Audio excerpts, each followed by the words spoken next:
you hear me? Yes? Okay. So good evening, everybody, the public here at Kai Studios and the people joining us via Vimeo, because this event is also live streamed. I'm very honored to welcome you on this evening about Radical Botany, Tendrillesque writing. When Goedele from VUB Crosstalks invited me to curate this first evening in the second series of More Than Human Encounters, I didn't doubt for a second what I wanted this evening to be about. I will jump straight to the point where it all started. Paying a visit to the Plantes et Moretus Museum in Antwerp a few years ago, I was totally shocked. Not only by the leather wallpaper all over the building, but even more by the perfect rectangular wood blocks with cuts of plants that were used to print herbaria of the precursors of Linnaeus. Dodoens, Lobelius, Clusius, Plantes Moretus printed them all, thus helping the dubious effort of the classification of plants. And the fact that trees in the form of woodcuts and paper were used for this endeavor was just incredibly appalling to me. My research took a jump start from this visit. But maybe I introduce myself first. My name is Gosie. I am an artistic researcher, and my research revolves around plants and how they are depicted in popular culture.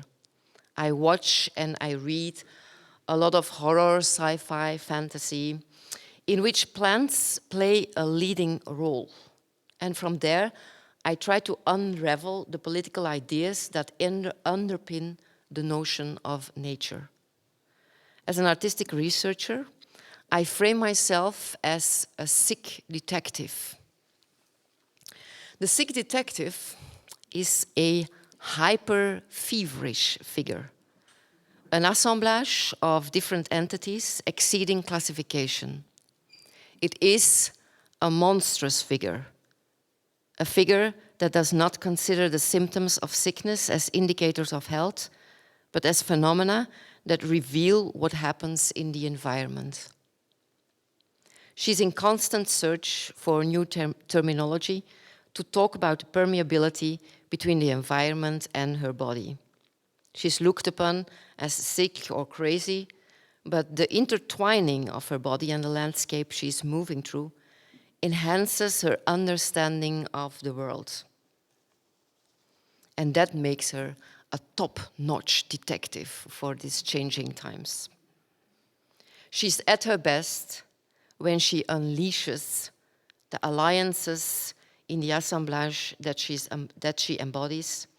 She infects, injects, contaminates. She deals with her monsters, and she navigates the chaos. My main inspiration for shaping this persona is the Swamp Thing. It's a comic book figure from DC Comics, and it's conceived by Alan Moore.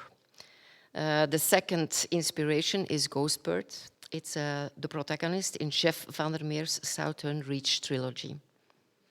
And these two fictional characters that are the allies in my work inspired my main research question.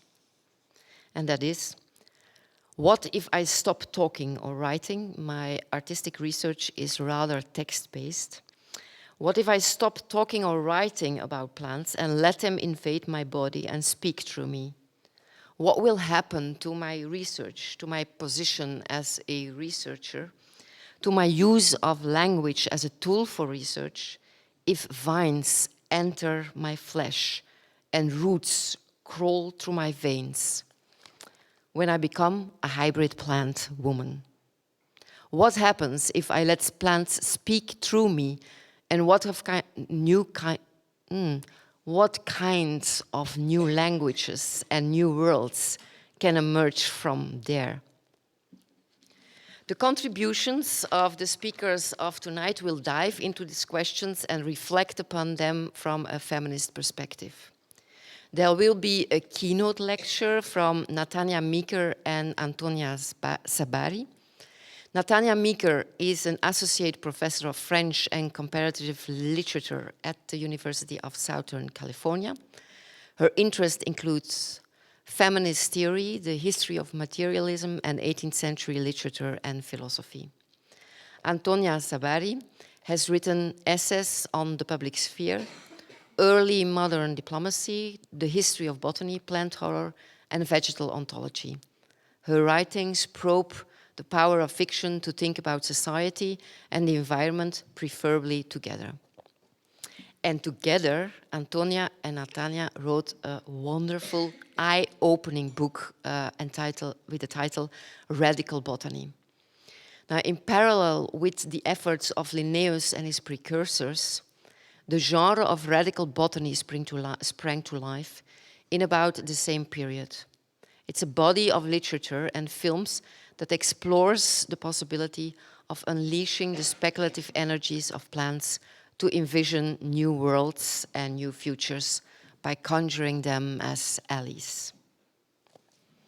Gry Ulstein will introduce us then to Jeff van der Meer's universe and the figure of Ghost Bird, one of those fictional characters who are allies in my work.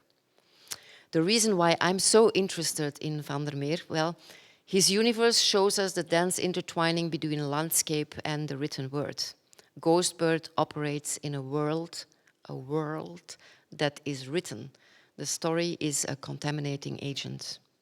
Gry holds a PhD at Ghent University and is member of the ERC-funded project Narrating the Mesh.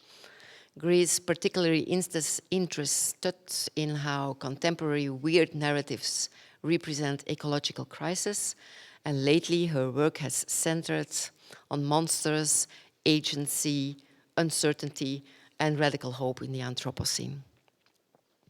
After the lecture, there is a moment, a time for questions from the people in the audience and those who are watching from home. The Q&A will be moderated by An Mertens, an artist, nature guide, and member of Constant, an organization for art and media in Brussels with a focus on open software, open culture, and feminism. In 2019, An launched Anaïs Berg, a pseudonym that stands for the collaboration between humans, algorithms, and trees. But first, I want to give the floor to Filip Van Dingenen and Hélène Meyer from the platform of Algae Diplomacy. They will introduce us to the wonderful world of algae. And the platform for Algae Diplomacy, it looks like they study underwater plants, but are algae really plants? We start from a beautiful and tasteful category confusion. Thank you.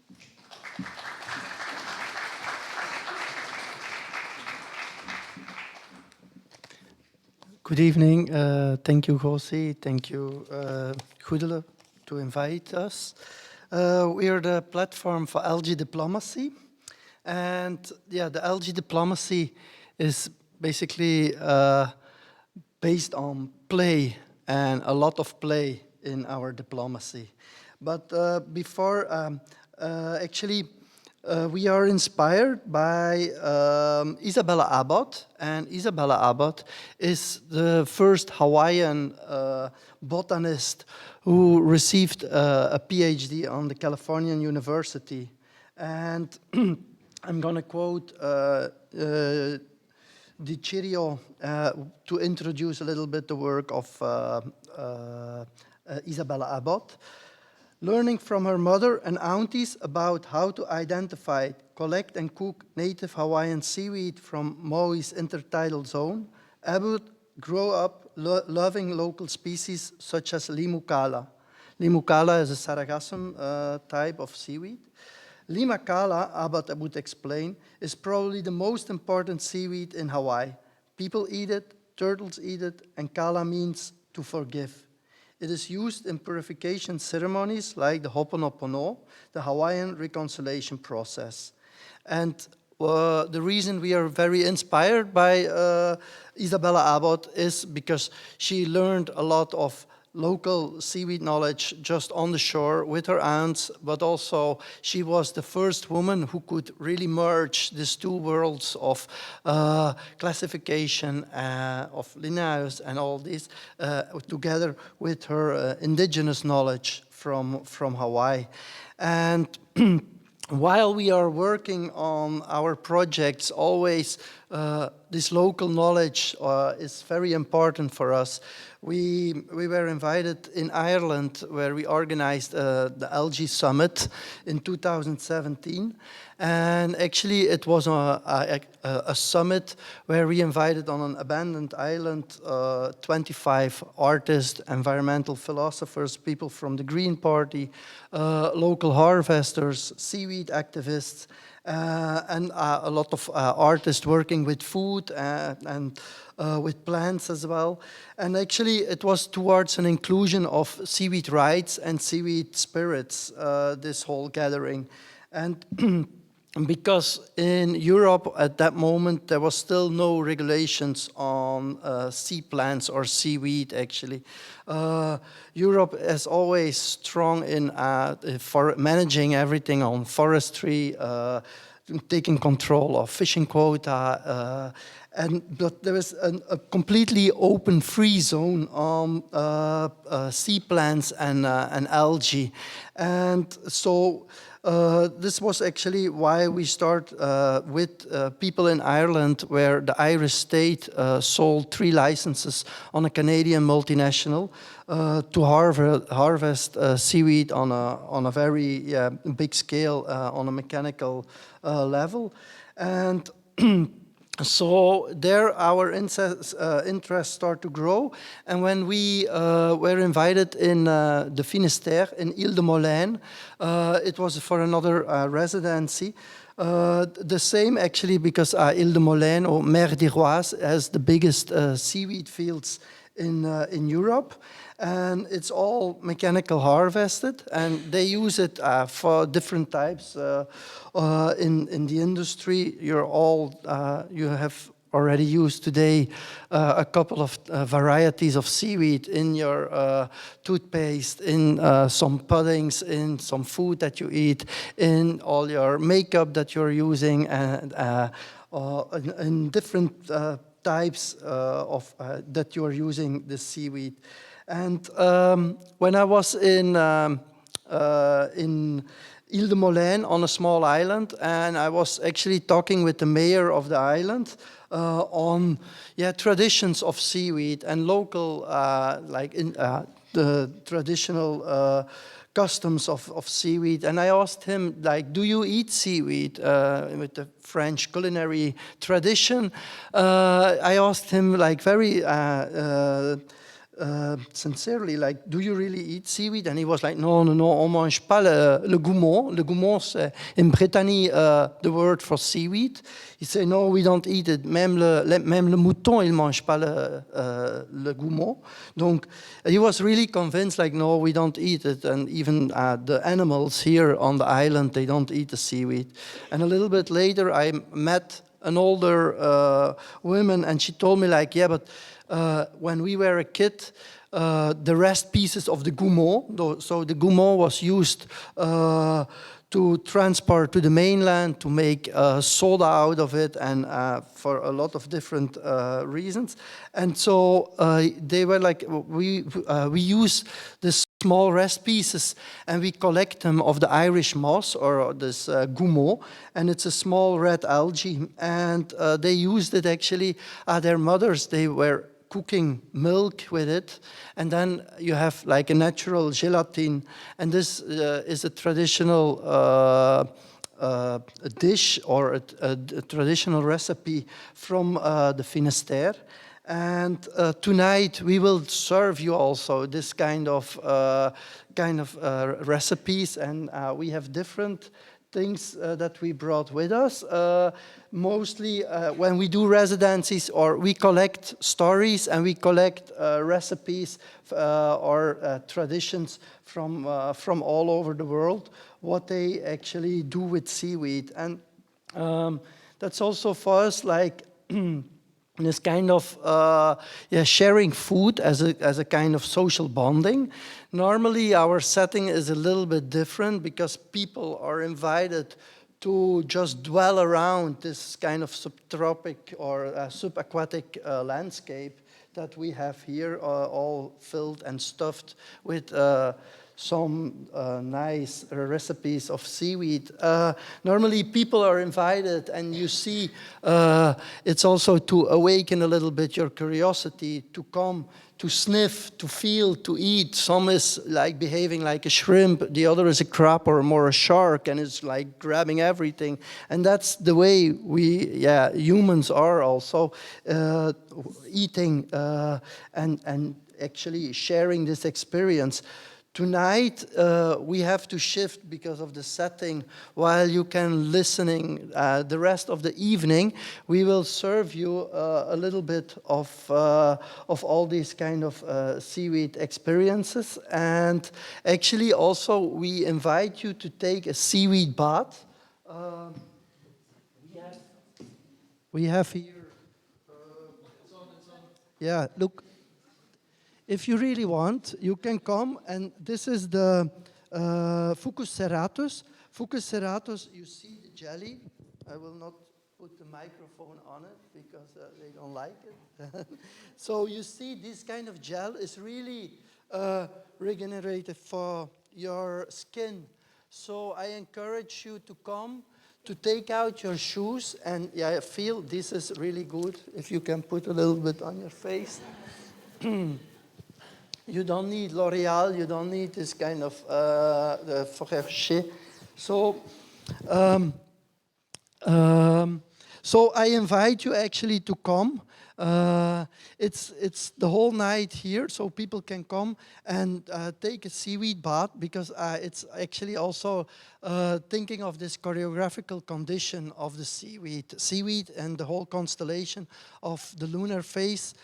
You have the moon, which actually is the whole time choreographing the tidal zone. And in the tidal zone, it's the place where we collect and harvest our seaweed. So yeah, please go ahead, take your time. You can sit, and I want just also to say a little bit of the buffet, because it's based on farms. The ceramics that we make, they're based on farms, on the research Hélène is doing on the speculative forest and the synchronization and acceleration of nature.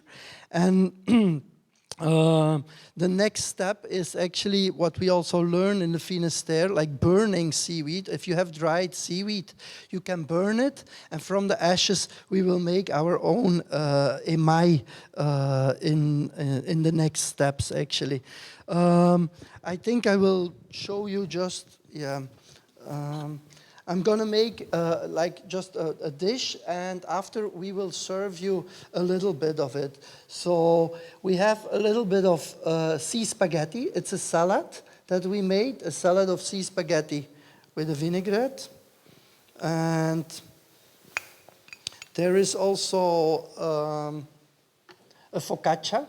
Focaccia together with dulse and with sugar kelp. So we leave them drying, the seaweeds, and then we crush it, and we mix it with plenty of other ingredients. So it's very nice to have the tartare des algues. It's a mix of velvet horn, nori, and a little bit of dulse as well. Yeah, you can put your feet in it if you really want. Okay, yeah. It's there's always humans is always there is also a hummus with sea salad, and I will put a little bit like this on it, and a little bit fresh sargassum and sea noodle on it, like a topping, and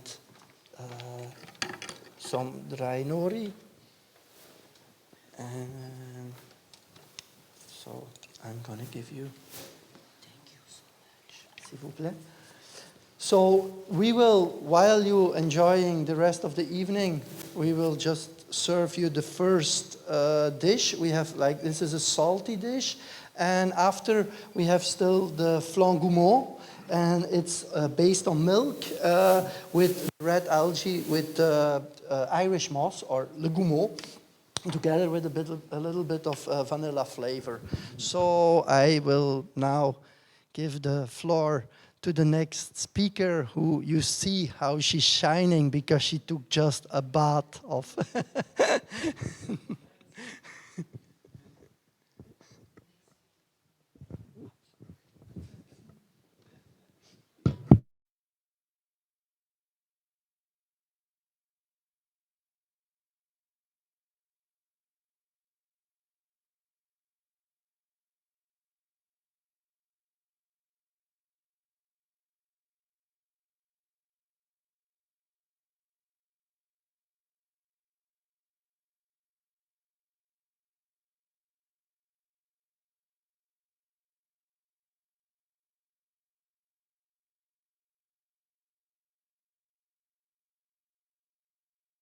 Los Angeles, can you hear me? I'm told that it is our turn.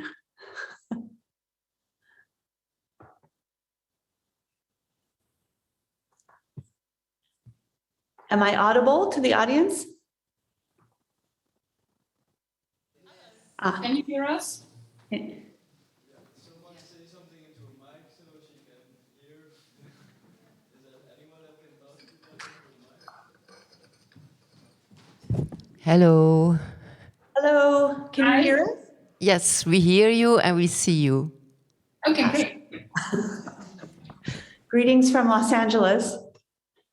I wanted to first say thank you so much to Gosie, to Hélène, to An and to Nelson for this really kind invitation. We're so excited to be here, and we wish we could be there physically and be with the algae with everyone else, but it's just a delight to be present virtually, and we really thank everyone, including the audience, for your attention and for your patience. Yes. Can I say one thing? I can't share our presentation, the images. The screen sharing has been disabled. It seems if somebody could change that setting, I think there is a little change compared to this morning. Sorry, I can't, the screen sharing has been disabled.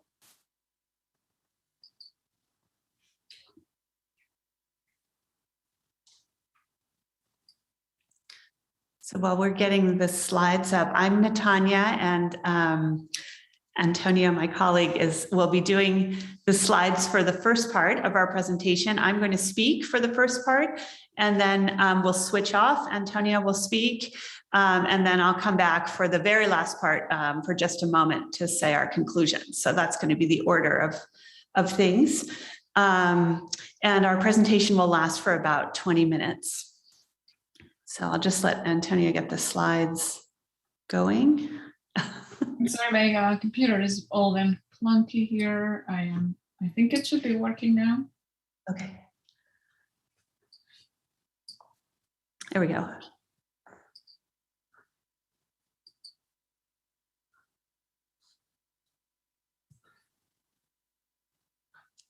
Excellent.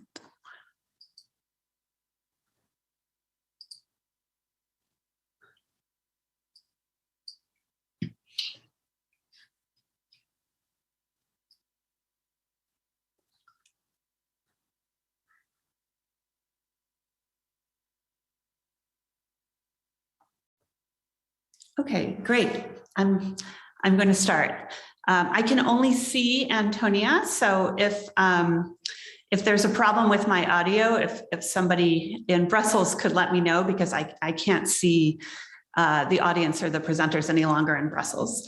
And our talk is called Radical Botany and Feminist Becomings. We're going to start with a very short film. I'm going to talk over the film.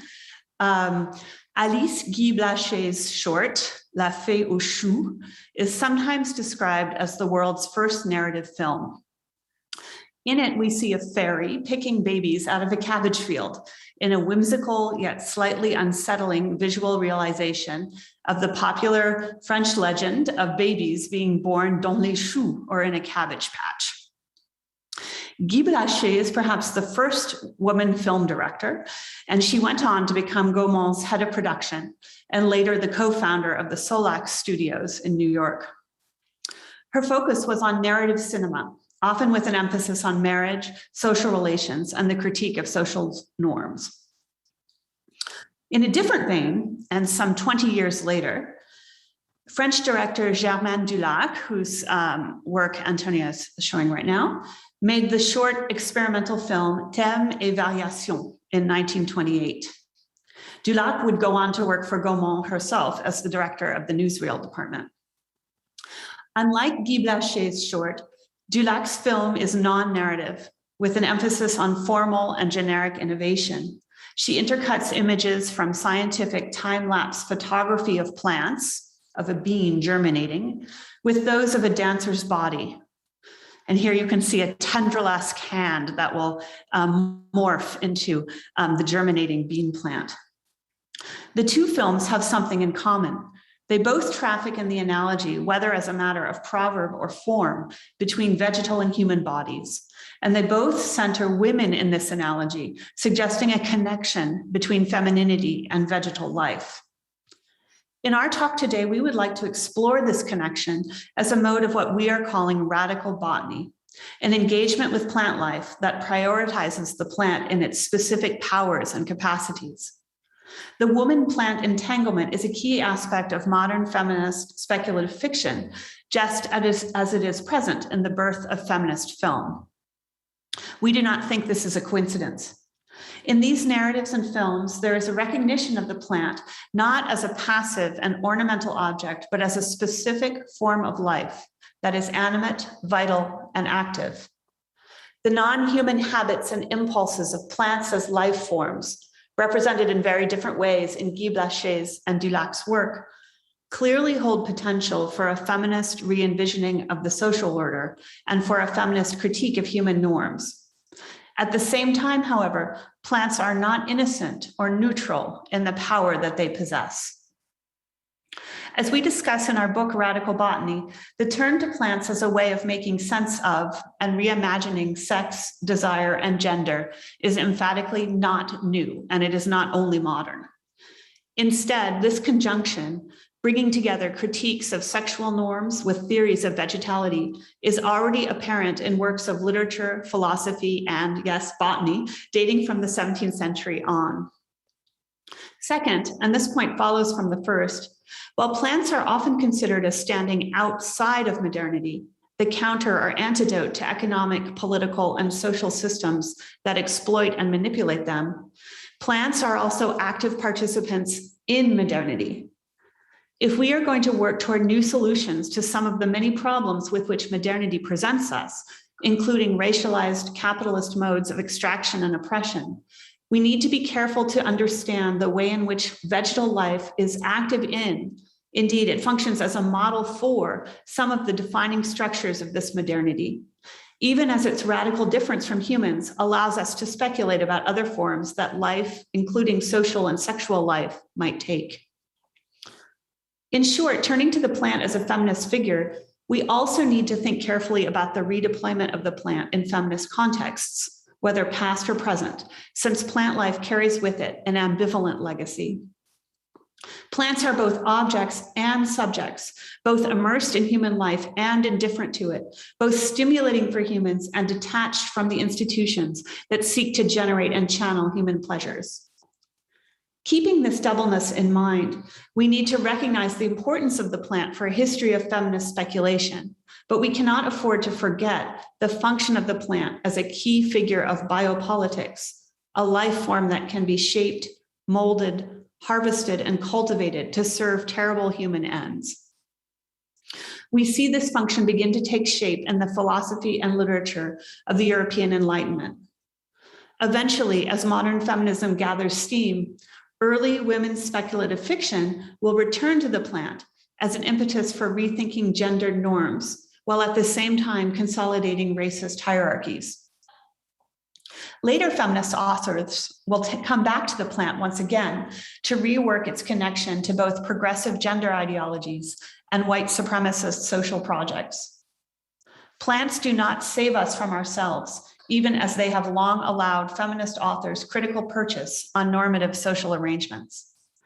We argue that this kind of ambivalence is inherent to the plant as a being that both participates in human endeavors and radically withdraws from them, resisting anthropomorphization, even as it lends itself to our desires, or seems to.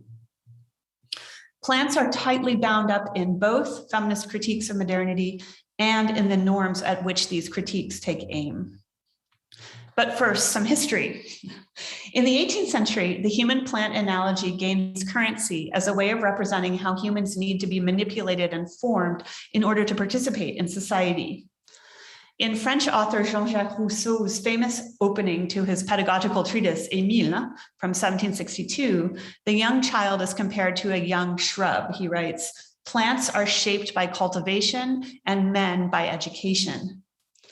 While the origin of this trope is classical, obviously it's recurrent, the tendency to liken human children and human bodies to plants, amenable to pruning, grafting, and training, intensifies and spreads with modernity. Influenced by Rousseau, among others, German educator Friedrich Froebel founded the first kindergarten, a garden of children, in 1837. We have a slide of a kindergarten in New York. Froebel had a strong interest in forestry and herbalism and included gardening in his curriculum. The naturalness of the comparison of humans to plants is here so embedded in the project of education as to be almost invisible now, or at least unremarkable. In the kindergarten, acculturation of children comes to seem inevitably and organically linked to the cultivation of vegetal life. You can see the children are part of the garden even as they're cultivating the garden here. Where does gender enter into this ecology composed of texts and images, plants and humans? The comparison of feminine bodies to vegetal ones has conventionally stressed the ornamental passivity of women and plants. But during the 18th century, the seemingly feminine dimensions of plant life take on a more active and productive cast. Plants appear as avatars of liberal gender relations, as in Ludwig Holberg's The Journey of Niels Klim to the World Underground, in which the hero slips into a hole in the Earth's crust and discovers a planet inhabited by walking, talking plants. And here's an illustration from the 1741 edition. This vegetal society promotes gender equality and feminine autonomy, since women, the women trees in this instance, have access to the same professions and posts that men do. Around this same time, plants also begin to play a role in efforts to envision technologies for new, more efficient, and more pleasurable modes of human reproduction, as in Vincent Miller's brief satirical text entitled The Man Plant, or Scheme for Improving and Increasing the British Breed from 1751, which appears as a ludic response to Julien Offray de la Macry's L'Homme Plante, or Man a Plant. Miller imagines transplanting human babies into artificial uteri and growing them in a hothouse, thereby lessening the suffering of women, heightening their pleasure in sex, and enhancing the fertility of what he calls the British breed. Miller's image of babies grown in hothouses mobilizes the powerful reproductive capacities of the plant, long understood as particularly apt at generation. In Miller's hothouses, as in Froebel's kindergarten then, vegetalized human bodies are both exploited and productively deployed. Plant humans represent at once the limit of human sociability, the generative transformation of human social life, and the manipulation of sentient bodies for profit.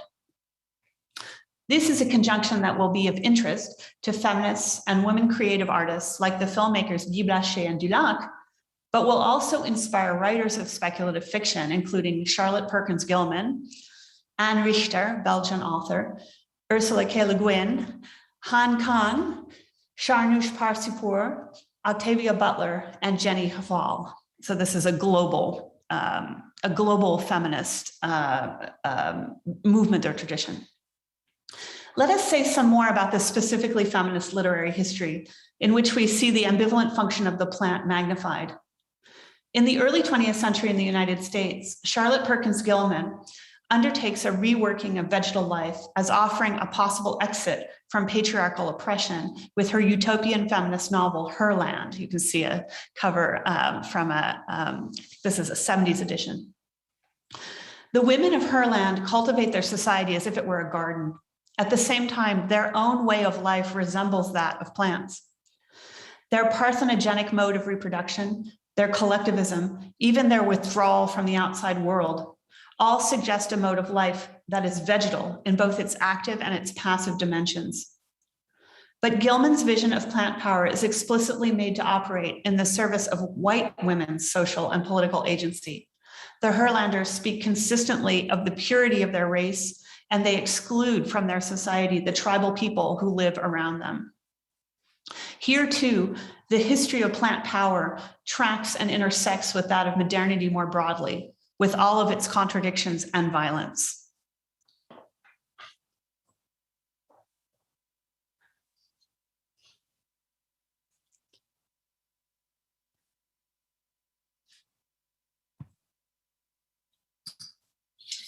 Sorry, apologies for this a little bit of a rough transition. I hope that everybody can hear me. Gilman inaugurates a modern tradition of feminist plant fiction that does not fully reckon with its white supremacist roots. Her interest in the utopian promise of the active plant is remobilized globally by many other authors. The Belgian writer and literary critic An Mertens, who died in June 2019, very recently, published the short story Un sommeil de plantes, The Sleep of Plants, in 1967. This tale, one of a series of fantastic narratives that take as their protagonists non-human beings, take the story of a young woman's transformation into first a cactus, then a potted plant, and then a flowering tree.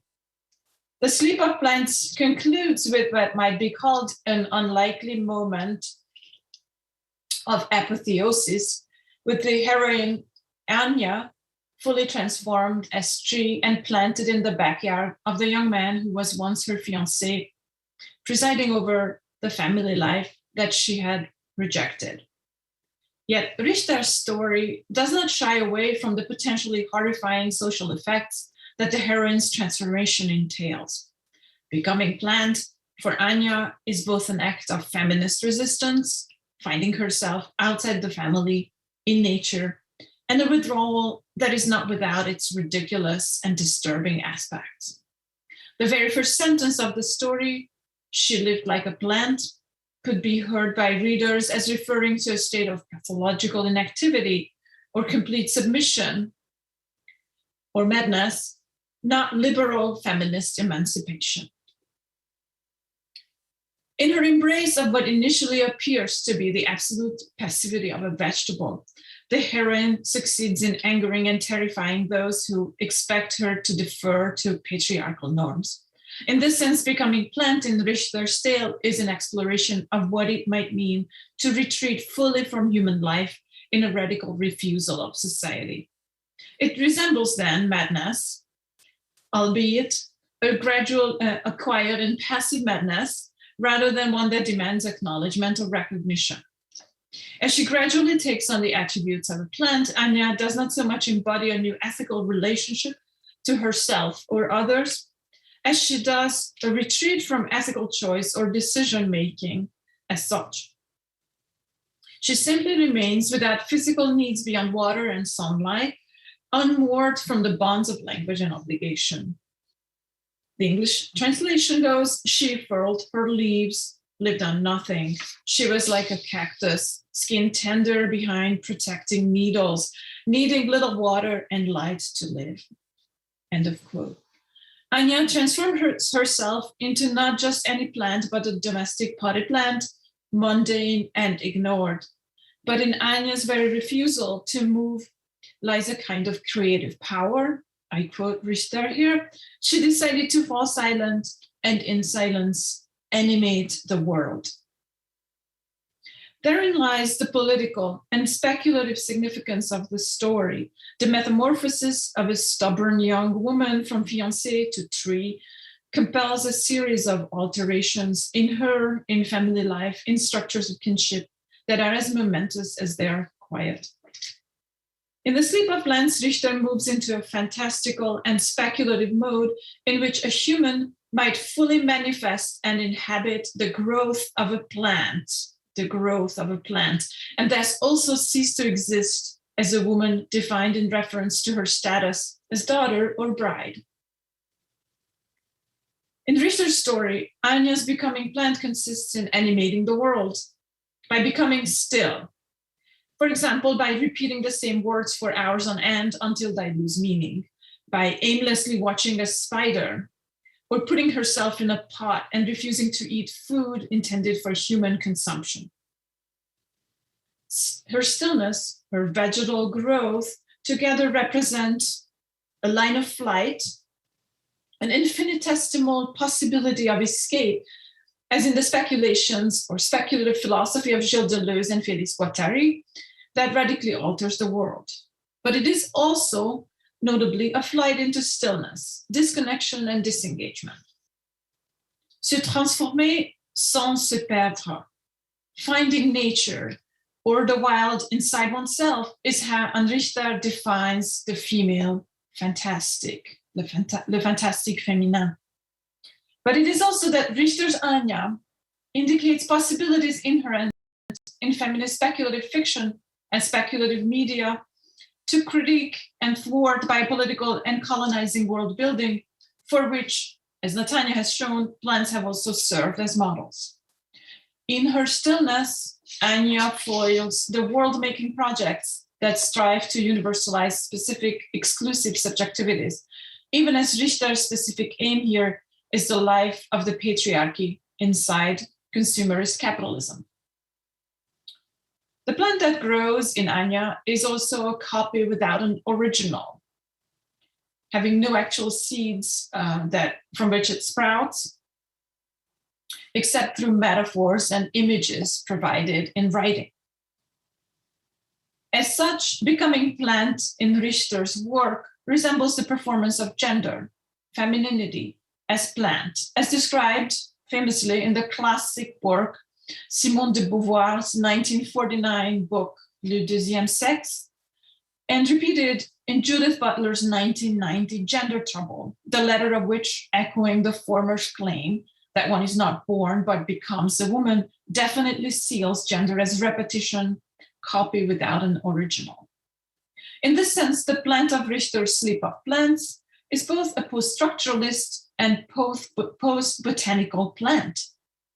And in what follows, in the little bit that's left for me here to fill with my words, I would like to think through a couple of examples of how Richter's Anya can point the way towards feminist materialist critiques of biopolitical uses of the post-botanical, as in algorithmic or otherwise post-biological plant.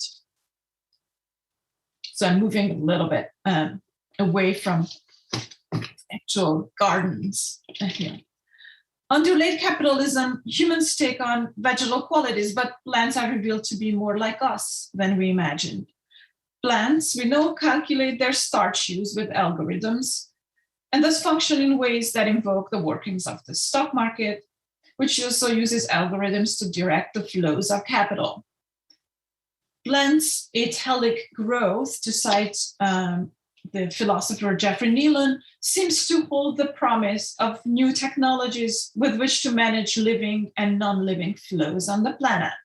For example, plant-based computers, and so on. Yet they are also vulnerable, and in their unique and species-specific existence, face dangers of extinction or disappearance, just as humans do, and of course, all other creatures on the planet. In addition, today plants are at the forefront of genetic modification, industrialized mass production, urban planning, security, studies of the climate, the terraforming of Earth, and other forms of biopolitical control enabled by their biology in its guise as useful technology. They point toward an imagined future in which all life, all genomes, climate and geology can and probably will be altered and augmented. And these alterations will be carried out within a speculative bioeconomy that Melissa Cooper has called life as surplus, so life as producing profit.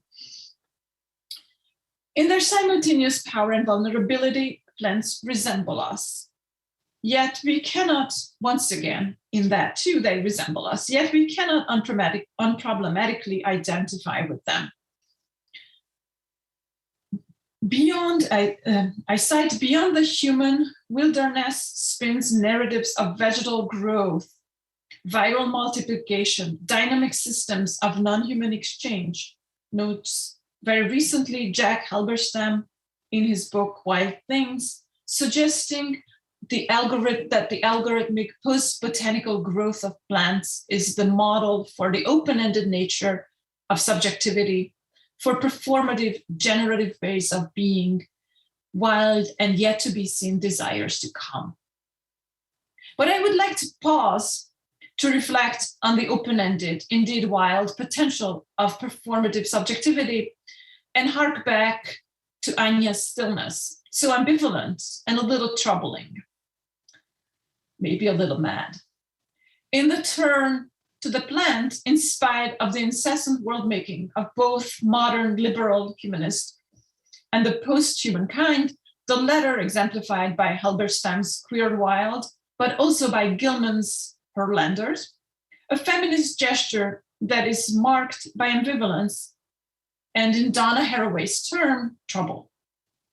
Staying with the trouble as staying with the always there, the copies, the distressing vibes of human subjectivities. In this sense, Anya's gesture consists in staying with whatever wildly grows. In his Southern Ridge trilogy, the subject of Gry Ulstein's talk in a few minutes, Jeff Vandermeer sets out to rethink and rework weird fiction, a genre created by American writer H.P. Lovecraft in the first decades of the 20th century as a genre about monsters in which racist fear of non-whites combines with the epistemological fear of cosmic unknowables. I don't think we need a slide, but I have a little. Vandermeer, whose writing hopes to detach weird fiction from its very real racist roots to undo the heterosexist and anti-Black significance of Lovecraft's monsters, renders the natural landscape of the US, particularly the southern Florida coast, and also thereby all earthly ecosystems weird, by making them the object of manipulation by an otherworldly vegetal dynamism, the quantum power of photosynthesis to transfer energy. Ghost Bird, about whom I think we will hear more very shortly, the female character in the trilogy exemplifies the subjectivity that gives place to this generative dynamism as the copy of the botanist, and indeed, I would like to suggest a new Anya, by allowing the brightness to grow in her. Vandermeer shows that plants are at bottom algorithms, as Tim Morton puts it, or the quantum void, if we want, tendrilesque copies reaching for always new worlds, worlds that come into being and materialize as the tendrils reach for them rather than pre-existing them. As figured by the arabesque writing on the wall of the tunnel. But the author or his writing settles on Ghost Bird as the one who stays with the weird mass of all this copying, including in herself, her own self, and waits for the snap that constitutes subjectivity, sorry, didn't mean to do this, and world who, like Anya, escapes by staying still and staying with. I apologize, this last slide is perhaps for the discussion. I'm just going to conclude very briefly. Contemporary feminist art and thought continues to activate the power of plant life to move us toward a reconsideration of human subjectivity and a radical critique of human social life. But they do so most effectively when they recognize the ambivalent status of the plant as both an avatar of modernity and a mode of life that always recedes from the media and technologies that seek to capture it. Recognizing the agency and vitality of other life forms, and vegetal life forms in particular, is thus not the same as rendering justice. We still need to reckon with the work that the plant does for modernity before we can firmly situate it on modernity's outside or beyond. Feminist speculative fiction can show us the perils and the promise of the plant as a model for better human life. Just as we recognize the ambivalence of plant power, we need also to recognize the opportunity for reworking and reshaping the legacy of feminist speculation toward new ends. This is the task of art, film, and narrative that is emergent and still to come, but it must involve a reckoning with plants as a source of harm and pleasure in the new ways of envisioning the world that they suggest and activate. Thank you so much for your attention and time, and we look forward to the discussion a little bit later on.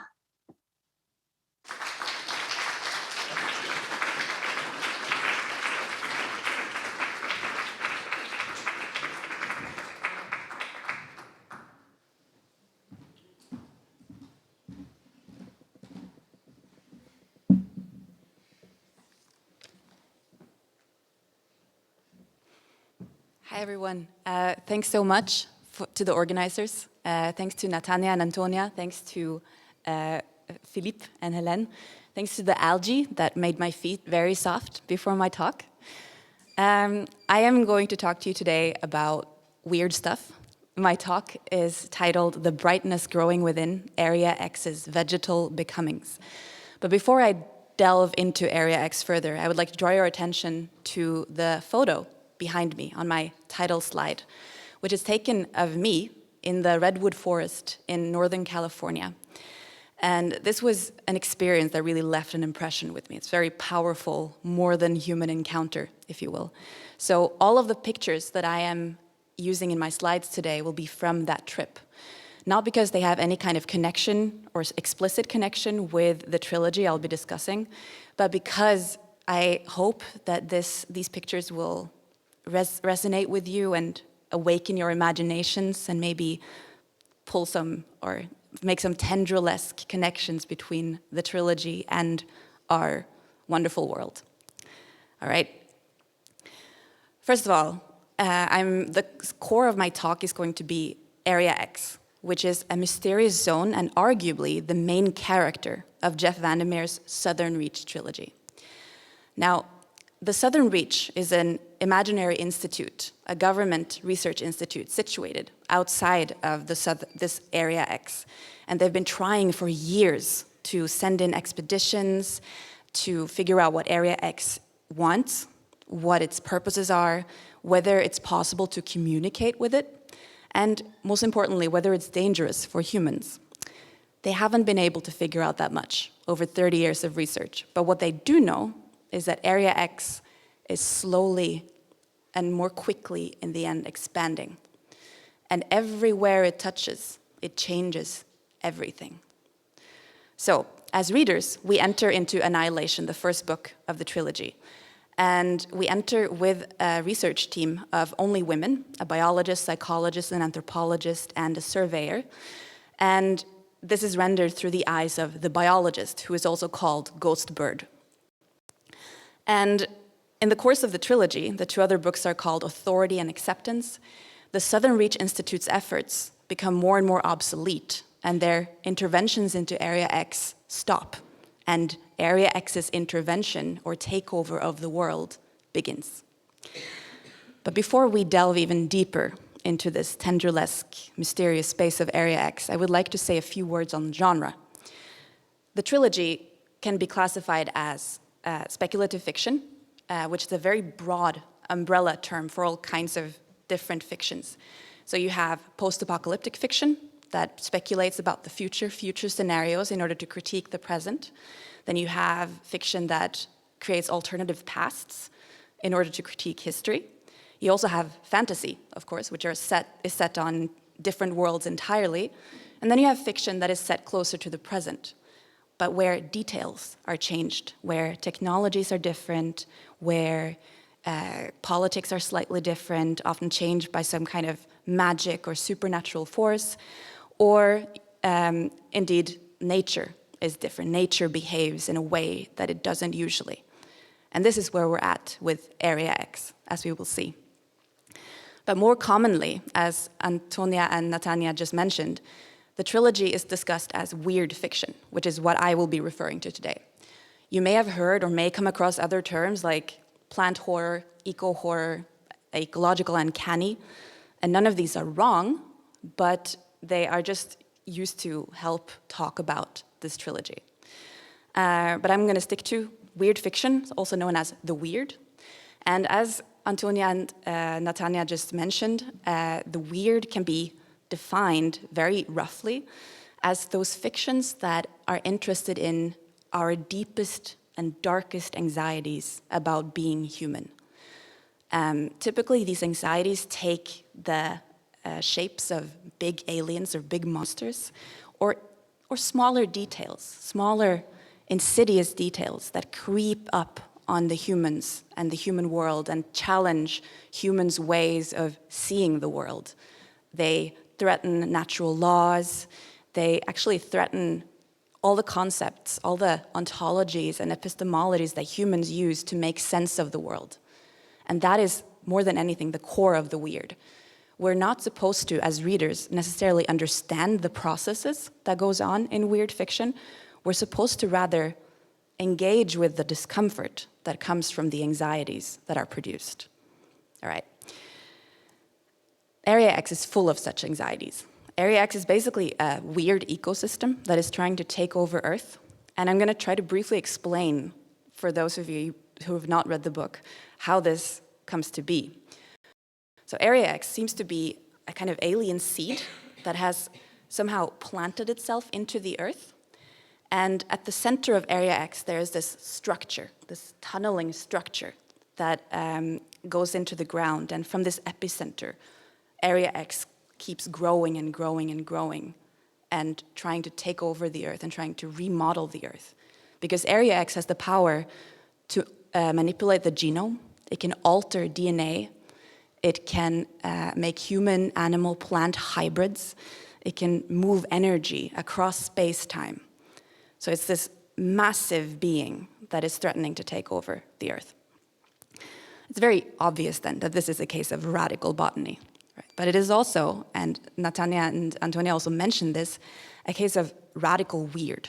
It is reinventing the weird, not least through the characters that Van Meer explores. He has a very diverse cast of characters and a very clear feminist critique in a lot of what he writes. So today I'm going to be focusing on two figures that recur in the trilogy. And these figures, I think, are particularly powerful for generating human and non-human entanglements. These figures are, very fittingly, first of all, the plant, and secondly, the brightness. First of all, the plant is kind of the origin story of Area X. So in one of the characters, the lighthouse keeper, way back when, before Area X started, he was doing his rounds on the grounds that were to become Area X later, somewhere in Florida. And he comes across this gleam in the grass, and he goes closer, and he sees that it's surrounded by these strange leaves from a strange plant. And I'm quoting now. The dark green leaves formed a rough circle, obscuring whatever lay at its base. Nothing existed in that moment except for the plant and the gleam he could not identify. Was it a tiny, shifting spiral of light?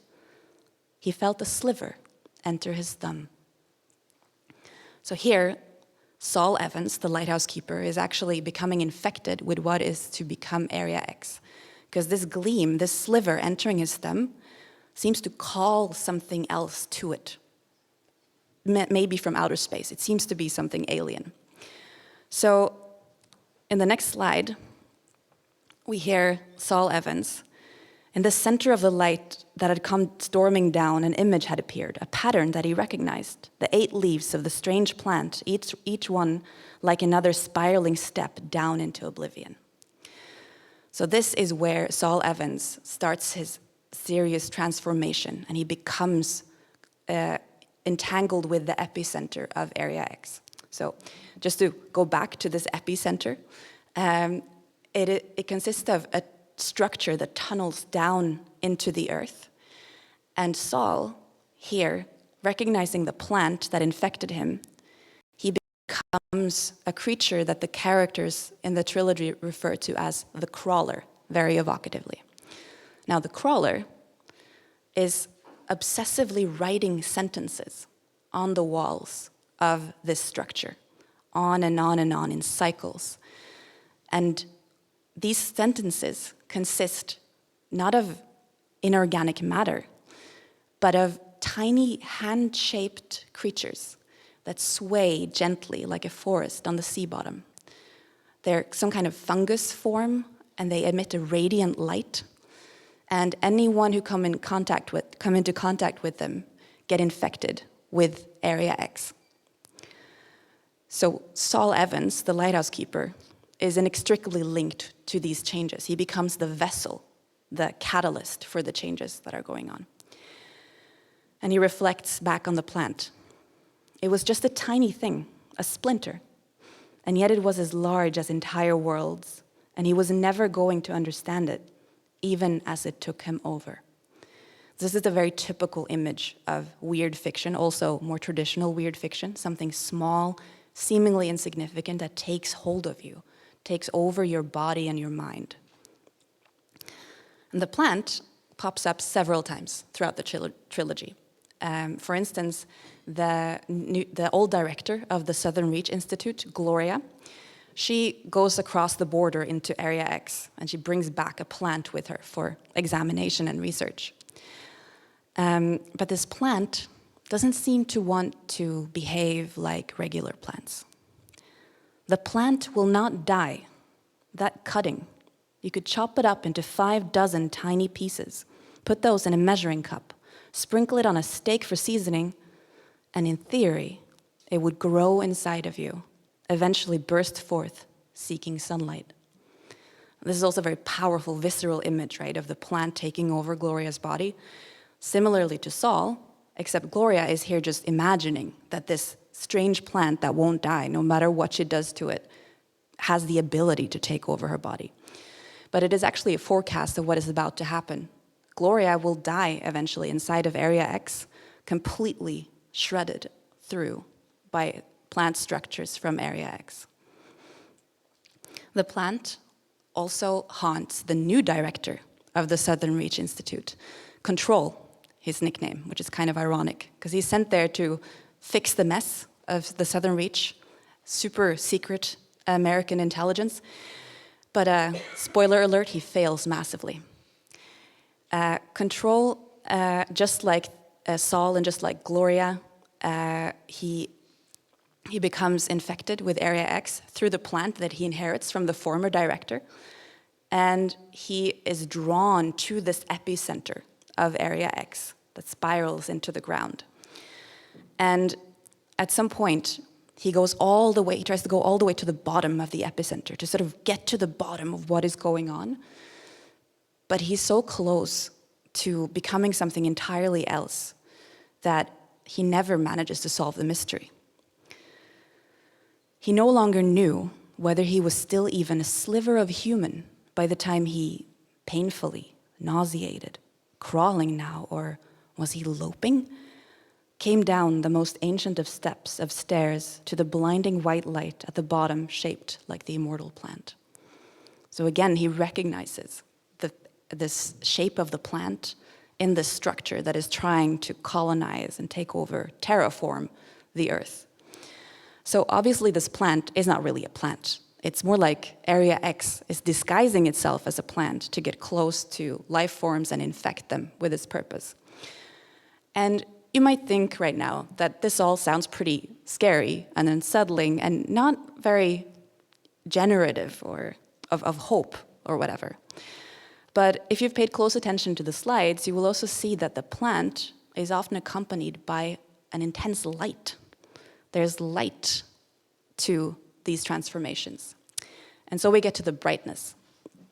So the first book of the trilogy, Annihilation, is told, as I said, through the eyes of the biologist, also known as Ghost Bird. And she details this brightness of her infection. The brightness infecting my senses had spread to my chest. I can describe it in no other way.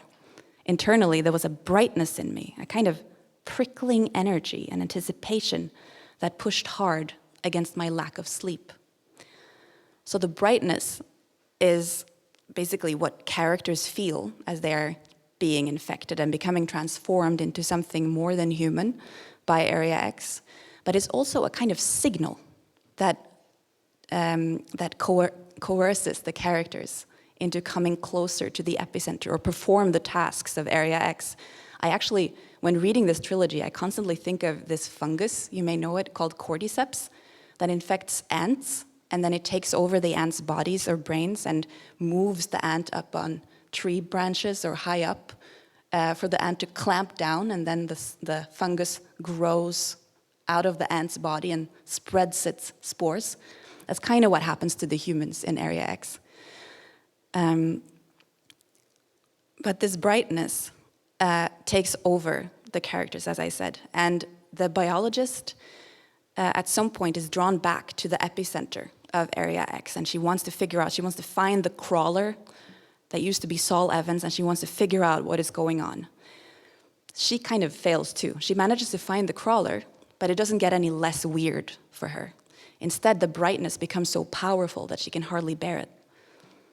I did not feel as if I were a person, but simply a receiving station for a series of overwhelming transmissions. I could feel the brightness spewing from my mouth in a half-invisible spray. So again, we get this image of the brightness taking over, the brightness that came from the plant, the brightness really just taking out all the traces of human that are left. So this is where I circle back to radicality, because I want to suggest that this brightness is kind of a symbol of a radical ethics that infects these characters, and that Vandermeer wants us to think more closely about. So the biologist, after her encounter with the crawler and this brightness that she can't bear, she comes out of the structure again, but she's changed, not just her body, but also in her mind and her outlook on the world. And this is where we most powerfully see Vandermeer's ecological critique. So she reflects, after everything she has been through, the terrible thing, the thought I cannot dislodge, is that after all I have seen, I can no longer say with conviction that this is a bad thing. Not when looking at the pristine nature of Area X and the world beyond, which we have altered so much.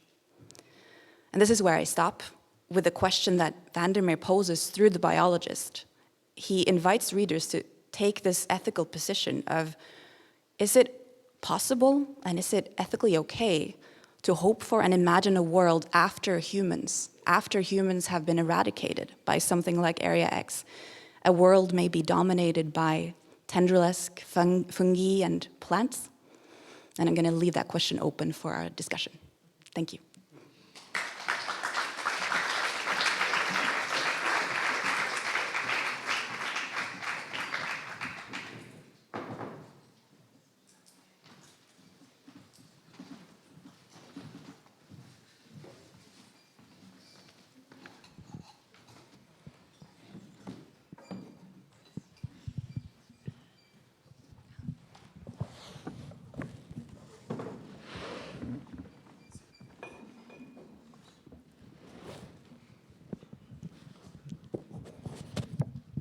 Yeah, thank you so much, Gry, for this very nice presentation, and thank you so much, Antónia, and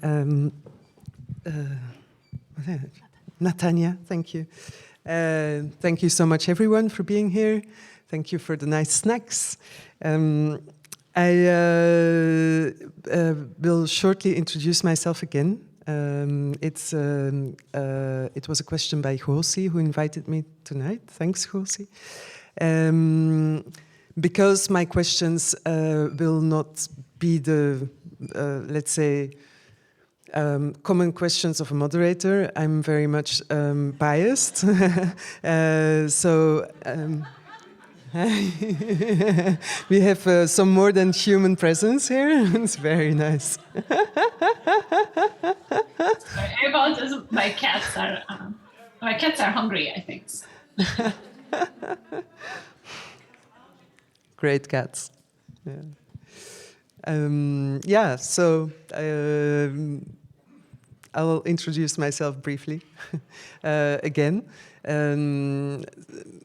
I think Gosie invited me mainly because of my work with Anaïs Berg, which is an artist name that I invented and that represents a collective of humans, algorithms, and trees. And we are currently in residency in Villa-en-Pin, near the Forêt de Soignes. And it's really a research on this space between artificial, vegetal, and human intelligence. And we try to develop that by thinking how algorithms could be the authors of books on trees. So it's the idea to create an algoliterary publishing house, but also a publishing house where trees have something to say. And the publishing practice is so much based on the exploitation of trees. I mean, if we can invite the speakers tonight, it's because they've written books and papers, and that are, yeah, we use the tree matter actually to very much as an Western notion of passing on knowledge. So that's what we're researching. It's trying to understand how can we include trees in the decision making of this algoliterary publishing house, and what does that mean? So we are very much going towards decolonial theory and feminist practices also. On the other hand, I wrote, so during the summer when the whole cultural season is dead, I have a hobby, and that's writing fiction. And I just finished a manuscript of a novel that's set in the Forêt de Soignes in Zonjewoud. And I say I, but I should say we, because it's a collaboration with a tree in the Forêt de Soignes. So I was invited to write with a pencil on paper, sitting next to the tree, and then wipe out the pencil and reuse the paper. So I think I used like 10 sheets of a notebook to write the whole novel. And each chapter is another perspective of a more than human being. So the idea is that the human being is not so central in the book. It's more like almost side characters. And then the last part is that I'm a member of Constant, and Constant is an organization here in Brussels dealing with art and media and feminist practices based with a focus on open source digital practices and open licenses. So really on this topic of collaboration. So that's my situation, and that's where the questions I ask are situated in. I think it's important. Because the first question I have is already a very weird question. Reading as much a few chapters of Radical Botany as Jeff Vermeer's novels, Van der Meer's novels, I thought a lot about indigenous knowledges. And in Radical Botany, you explore the French literature and the more Western tradition. And in Jeff Van der Meer, it's really the plant taking over, but it's not a plant, it's a disguised entity that we don't know of. But in indigenous knowledges or traditions, plants are very much part of the world, of thinking the world and of experiencing the world. And I was especially thinking about the Popol Vuh, which is the Genesis story by the Meyer. It's very well presented in Robin Wall Kimmerer's book, Braiding Sweetgrass, where she retells actually the Genesis, where in the Mayan belief, they create humans first of stones, and these humans are very hard and unflexible. And then they decide to create another type of human of wood. And the wood is already a much more soft and accessible, but it misses something. And so in the last phase, they decide to create a third generation of humans, which is made of maize. And because maize is, corn, because corn is a plant that feeds on light and water and soil, it is the symbol of generosity and of well-being and of sharing well-being. And so it's a bit of an indirect question to both of you. To what extent do you also look towards these more more traditional indigenous references, or is it totally absent from the plant horror, plant fiction interpretations? I think maybe Natania and Antónia would like to start. Sure. Antónia, would you like me to say something, or? Maybe we can have a conversation. I think this is not something we have. I just read Braiding Sweetgrass a few weeks ago. So it's not something we were thinking with when we wrote Radical Botany, but it's something we have thought more about recently. So maybe we can have just a few points of reflection here. Natania, do you want to start? Yeah, I mean, I agree with that, and I think it's I think it's key, and this work is being done, to think about and with different modes of knowledge, including indigenous knowledges. I guess what I would say part of our interest was in writing the book was to look at this, metropolitan Western tradition as itself not a monolith. So I think, what we were trying to do in a way is to explore the tensions and the dynamics that shape this tradition from within. And we were quite interested in sort of not positing the plant as an outside and thinking beyond is not quite the right word. Thinking within some of these dualisms, right? In order to explore the tensions that kind of animate them. So there's been really wonderful work done on colonial botanies and the violences that accompany them, but also the ways that they are in engagement with and conversation with indigenous forms of knowledge. So I think, as I agree, as Antónia says, that's also sort of a body of work that we're engaging with more now. It's less present in the book, but I think our aim in the book was to kind of dig in to see the ways in which this seemingly unitary tradition is in fact in tension with itself. Yeah, I just want to add, I thought Kimera's book is very thought-provoking. I find it really interesting. I find this question of obviously how to situate indigenous or First Nations stories and knowledges in modernity. So not thinking of it as something very tendril, as not thinking of it as something pre-modern, right? And but is having a place. And I really like about the book is the way in which Kimmerer finds, in a way, science fragmented, right? The rigid boundaries of objectivity, scientific objectivity, but also its very deep roots in colonial history. and she's very generous. I think she has a moment, I think, in the book when Linnaeus and I forget the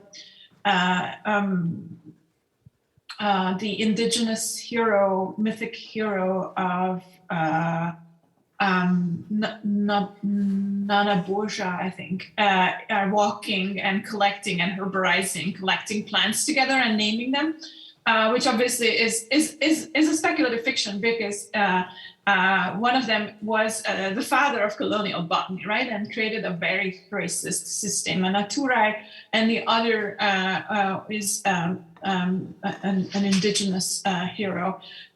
So I like the way she takes science and accepts that it's fragmentary, right? And then she tells stories from the native point of view, and kind of goes back and forth between the two. And I would consider her definitely an important radical botanist, a speculative storyteller as well. So there's an important work going on there. That's how I would approach it.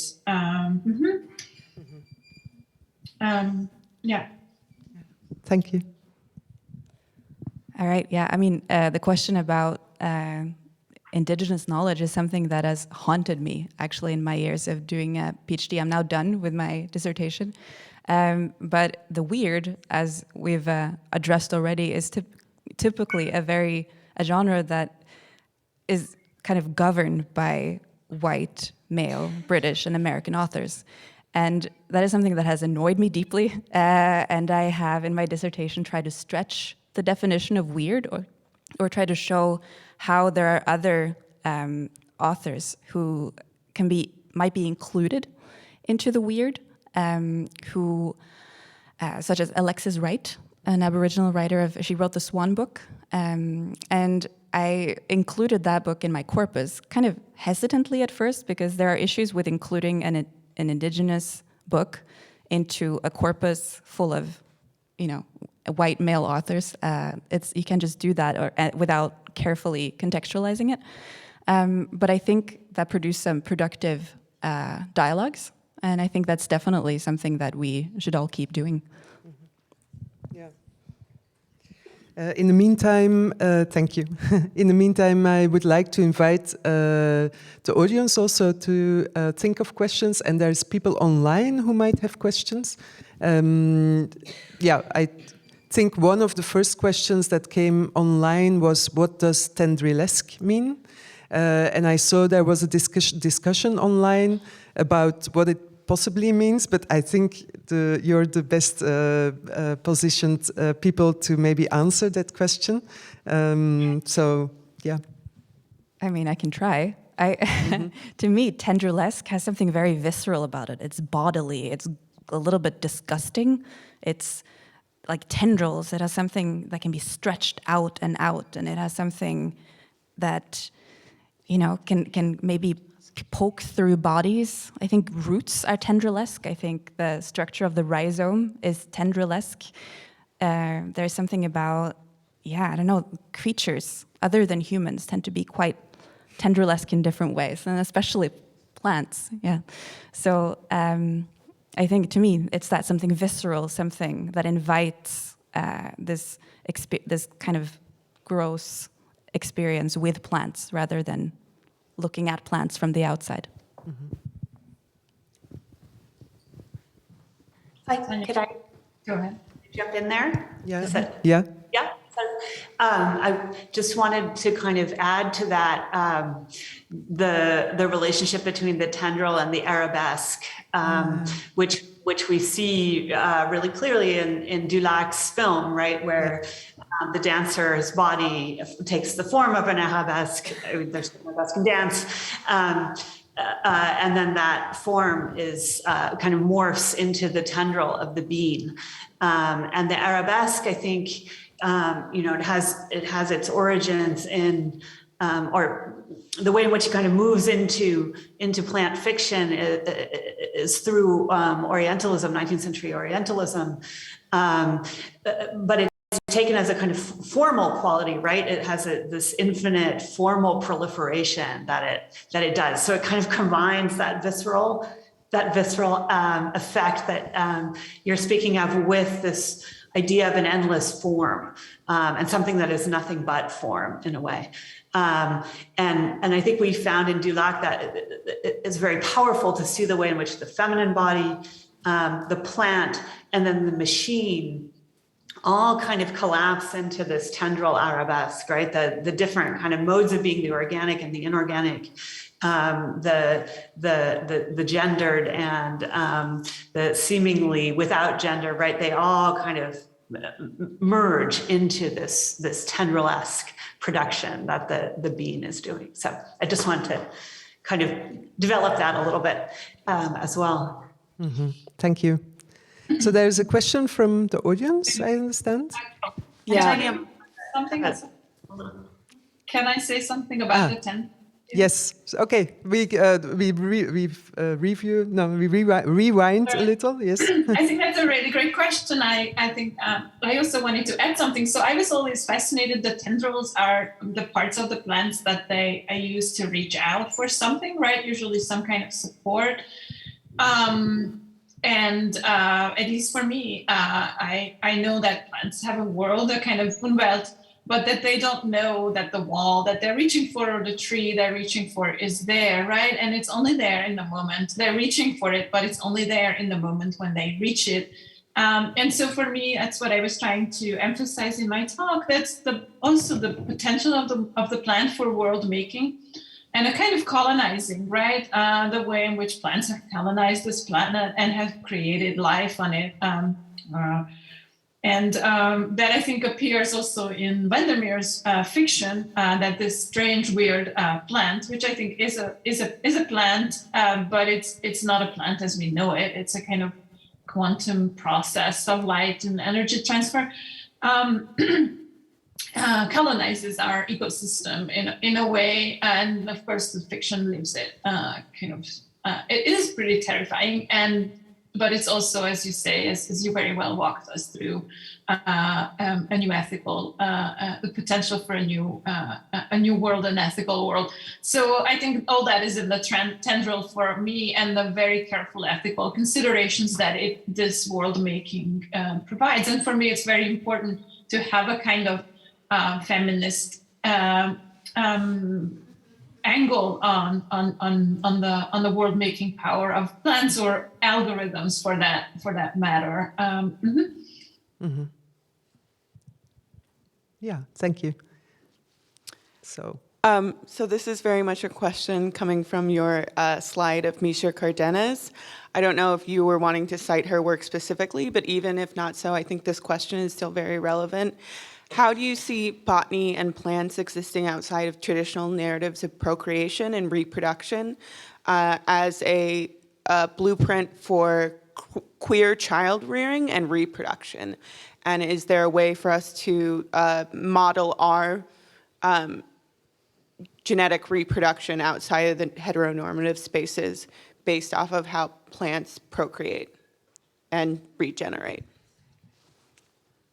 Thank you. Very nice question. A very daring question. I would love to. I'm trying to think about a project on queer botany and all these questions that have been popping up about non-normative or queer gender, queer normative genders, and the non-heteronormativity of plants. I don't have a very strong answer to this, or a very definitive answer to it, but I think it's a great question. It has become part of your research yes. question, no? Hasn't it? Yes. Yeah. Mm-hmm. If I could just add to that, I think we see already in sort of late 17th century, 18th century botanical writing a very clear recognition of the non-heteronormativity of plants. So sort of from the moment that plants are ascribed a sexuality, that sexuality is understood as posing problems or raising questions in the context of human sexual norms. So there's a very tight link there. And writing about plant cloning, for instance, plant grafting, the ways in which plants sort of send off seeds, right, is very clearly linked in 18th century speculative fictions to questioning normative gender arrangements. At the same time, what I would want to stress, I hesitate a little bit at the idea of a blueprint or the plant as a kind of model, because what you also see in that writing is a very clear link to the birth of modern racism and the birth of a kind of schemes for breeding that become eugenicist. And that take sort of racist and racialized distinctions among humans as their foundation. So I think it's a real problem and question for the kind of contemporary queer plant. To what extent can we disentangle the potential that the plant holds for non-heteronormative modes of social reproduction and sexual reproduction from that deeply racist foundation in which it arises? So I just wanted to kind of tack that on. Yeah, thanks a lot. Yeah, I would echo that. I too have a hesitation, and I think this kind of coupling, how to couple a kind of post-colonial and an eco-critical approach, and how to couple a kind of push for performative understandings of gender and sexuality with the understanding that plant sexuality are really, really important and very tricky. So that's why I hesitated to answer. Mm-hmm. Well, I only have a maybe possible reading recommendation for you, and I realize I'm shamelessly promoting Van der Meer here, but in his book, Born, I don't know if you know it. Okay, it's there he explores this post-apocalyptic world in which one of the human survivors, Rachel, finds this creature that is kind of like biotechnological form, a plant-shaped thing that she raises as her child. And I think that there are possible queer readings of that could be very generative. So maybe that's a place to look for an exploration of that, at least. Mm-hmm. Yeah, it doesn't go very well, right? No, that's true. That's true. Well, but it's incredibly touching and poignant about motherhood and reproduction. Absolutely. Fair enough. No, it's definitely problematic. Very problematic. And A monstrous child. Yeah. Yeah. Mm-hmm. Mm-hmm. Okay. Any questions? Also, the fiction that Natania mentioned, Jelly Walk, am I saying it right? Is an interesting kind of lesbian reflection on rotting and fruit and lesbian intimacy. That's a non-reproductive, but also not unproductive. That doesn't take this kind of analogy easily, and yet walks us through it. Mm-hmm. Mm-hmm. Is there more questions, or otherwise, yeah, I continue. I mean, so yeah. So what I find very interesting in both exposés, lectures, is the fact that the plant is like an agent for critique. No, like it's really an postmodern tool almost, and so of course my mind then goes like, but what about figures that use the plant more as a constructivist thing, like the witches, for example, or the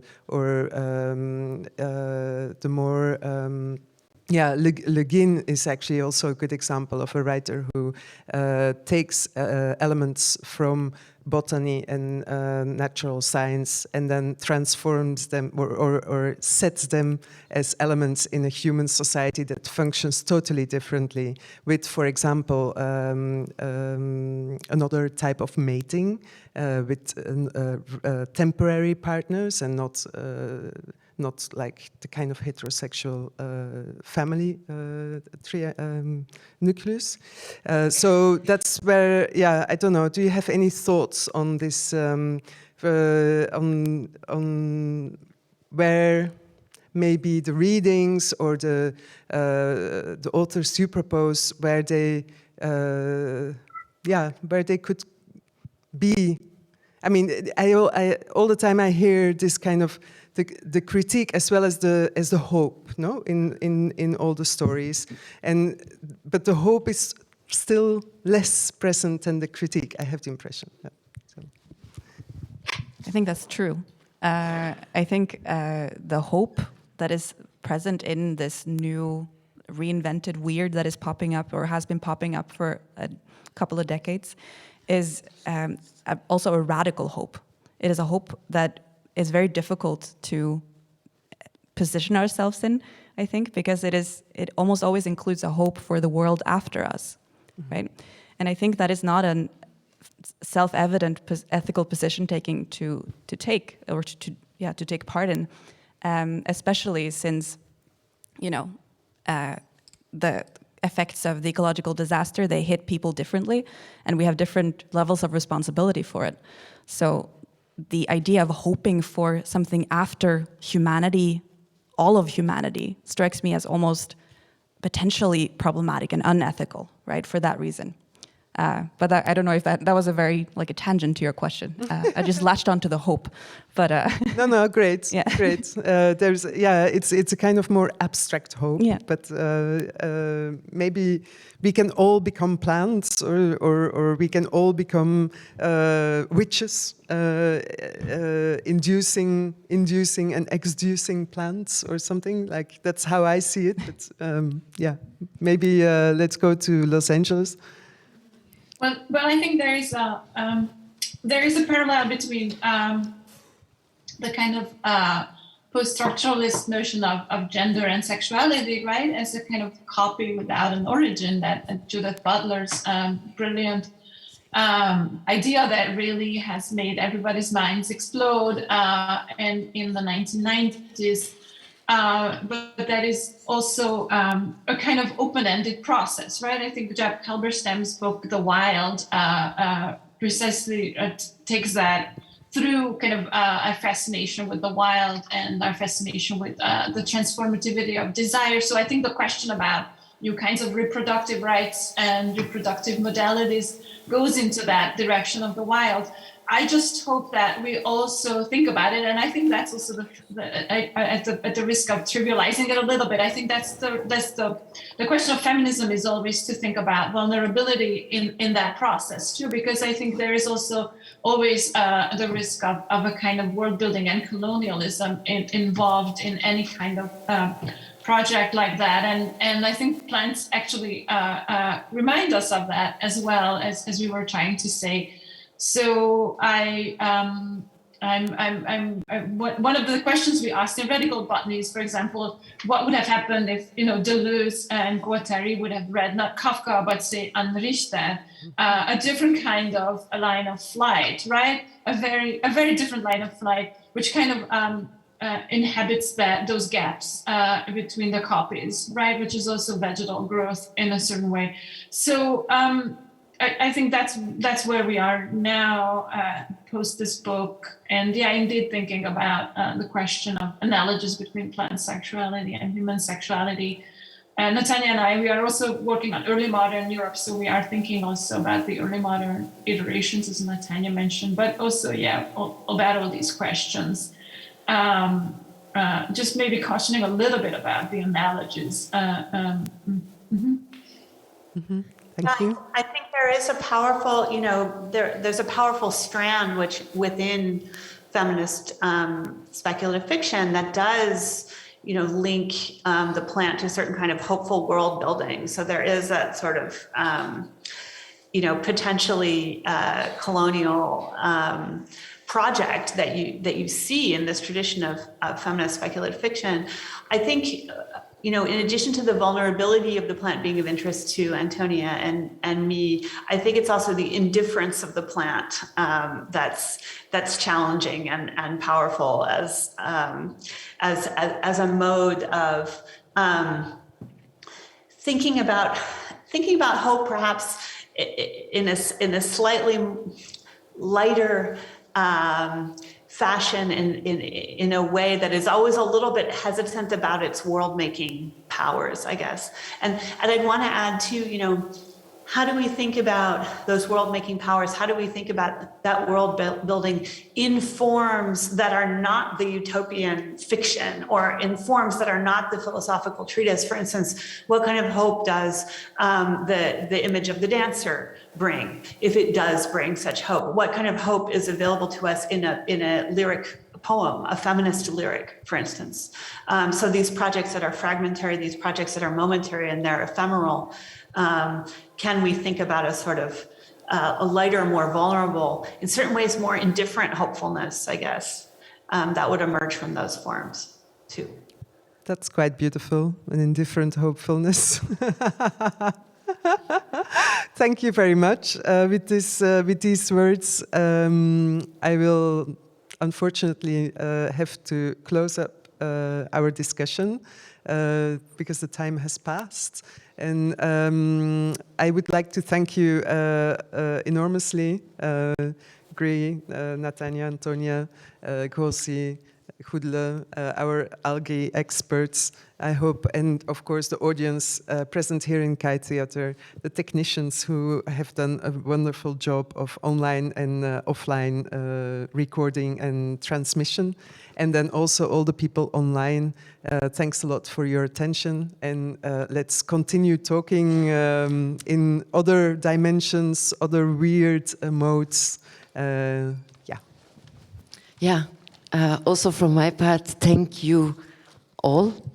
And I like to mention also 2 events that might interest you. Tomorrow, Ritz Cinema is screening The Invasion of the Body Snatchers, the remake of '78 with Donald Sutherland. Then on the 19th of November, there is another event in the frame of the series of More Than Human Encounters entitled The Fungi Paradigm Reframing Theories of the Origins of Life on Earth with Merlin Sheldrake, Camille Baron and Olave Ndouanye. And I like to end this evening with a short poem. Actually, it's not a poem, but an extract from an interview with a biologist, Dr. Joseph Wu, for Smithsonian Magazine. If a damaged heart were photosynthetic, it wouldn't need to rely on blood to resupply oxygen and sugar to its tissues. All it would need was the sun. Alas, the heart is not a plant. Thank you.